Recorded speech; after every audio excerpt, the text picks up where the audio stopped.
Hello, আসসালামু আলাইকুম dear learners, কেমন আছেন সবাই?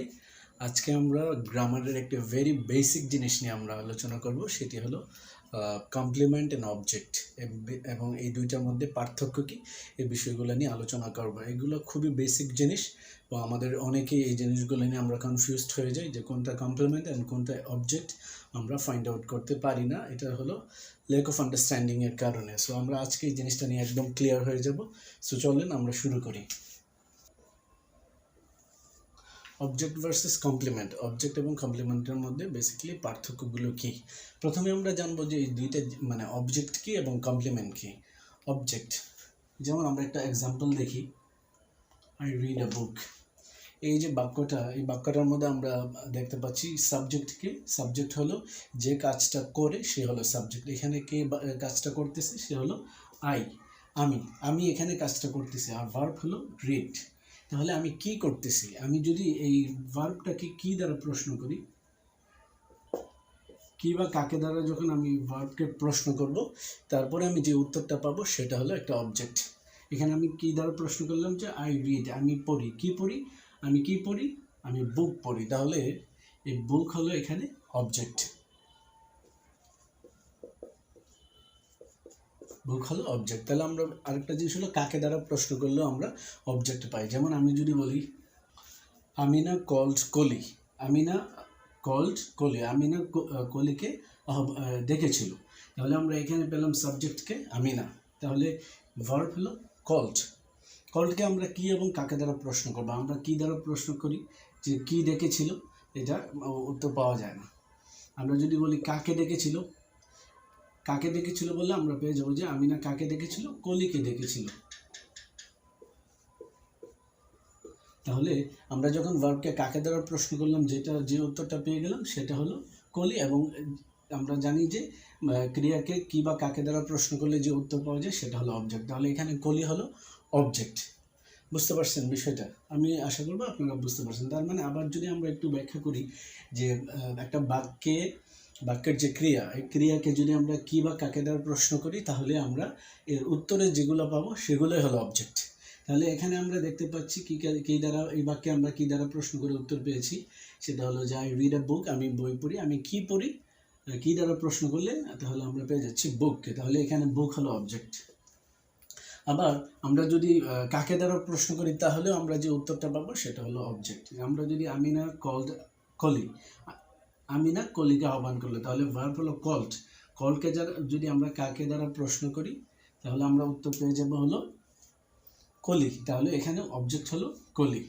বুঝতে পারছি যে আপনারা অবজেক্টটা ফাইন্ড আউট করতে পারবেন যে ভার্বকে কি বা কাকে দ্বারা বা হোয়াট বা হোম দ্বারা প্রশ্ন করলে আমরা উত্তরটা পেয়ে যাব, অবজেক্ট পেয়ে যাব। তারপর আমরা এখন দেখবো হলো কমপ্লিমেন্ট কাকে। He is a teacher.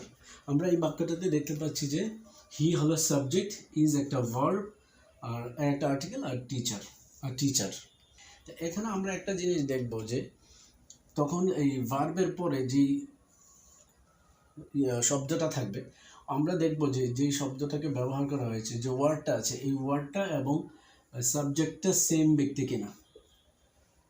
আমাদের বাক্যের সাবজেক্ট এবং লিঙ্কিং ভার্বগুলো আপনারা জানেন। লিঙ্কিং ভার্ব হলো am, is, are, was, were, seems, looks. এই শব্দগুলো কিন্তু লিঙ্কিং ভার্ব হিসেবে ব্যবহার করা হয়। তাহলে একটা সাবজেক্ট, তারপরে লিঙ্কিং ভার্বের পরে যে শব্দটা থাকবে এইটা, এবং সাবজেক্টটা যদি একই ব্যক্তিকে বোঝায় তাহলে সেটা হবে কমপ্লিমেন্ট। আমরা এখানে দেখতে পাচ্ছি he is a doctor, he is a teacher. তাহলে এই টিচারকে যদি আমরা প্রশ্ন করি যে টিচার মূলত সে, এখানে হি এবং টিচার একই ব্যক্তি। তার মানে সাবজেক্ট যদি লিঙ্কিং ভার্বের সাথে লিঙ্ক আপ হয়, তার পরবর্তী যে নাউন বা অ্যাডজেক্টিভ থাকবে সেটা যদি একই ব্যক্তি হয়, তাহলে সেটা হবে কমপ্লিমেন্ট। হ্যাঁ, তাহলে আমরা এটা একটা ডেফিনেশন। আবার আরেকটা এক্সাম্পল দেখতে পারি যে হি ইজ ইন্টেলিজেন্ট।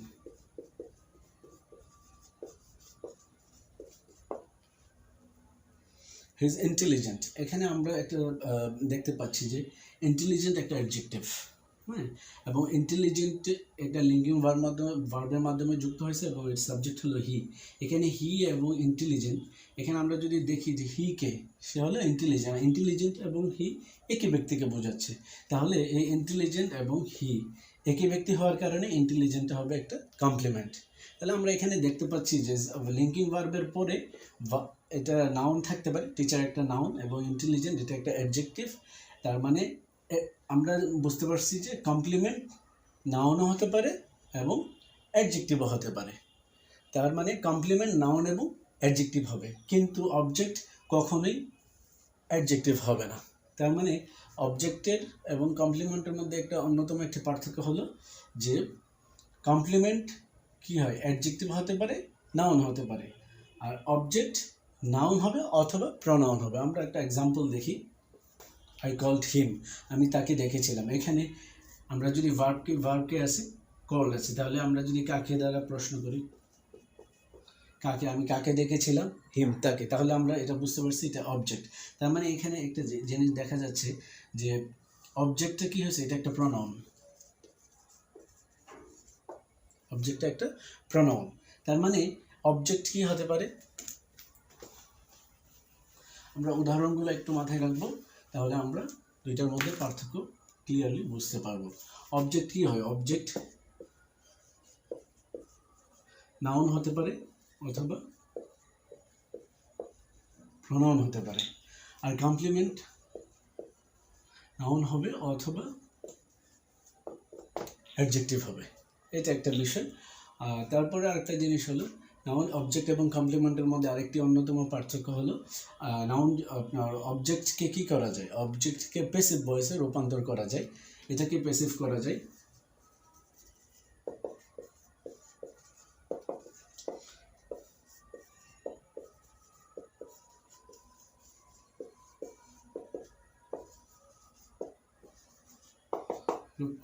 কিন্তু এটাকে যায় না।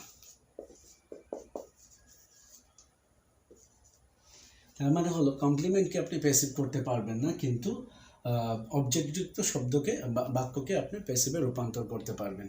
এগুলো হলো বেসিক যে একদম মৌলিক পার্থক্যগুলো অবজেক্ট এবং কমপ্লিমেন্টের মধ্যে। তো আমি আশা করি আপনাদের এই জিনিসটা অবজেক্ট এবং কমপ্লিমেন্টের মধ্যে আর কখনোই কি হবে না, কোনো কনফিউশন থাকবে না।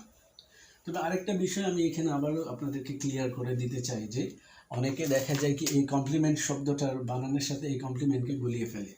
তো অবজেক্ট এবং কমপ্লিমেন্টের পার্থক্য আমি আশা করি আপনাদের ক্লিয়ার হয়েছে। সো সবাই ভালো থাকবেন, এবং পরবর্তীতে আমরা নতুন ভিডিও নিয়ে আসবো আপনাদের সামনে। আশা করি আপনাদের যদি ভালো লাগে অবশ্যই এটা আপনারা সাবস্ক্রাইব করবেন এবং লাইক, কমেন্টস, শেয়ার করে সবার মাঝে ছড়িয়ে দেবেন। সবাই ভালো থাকবেন। আসসালামু আলাইকুম।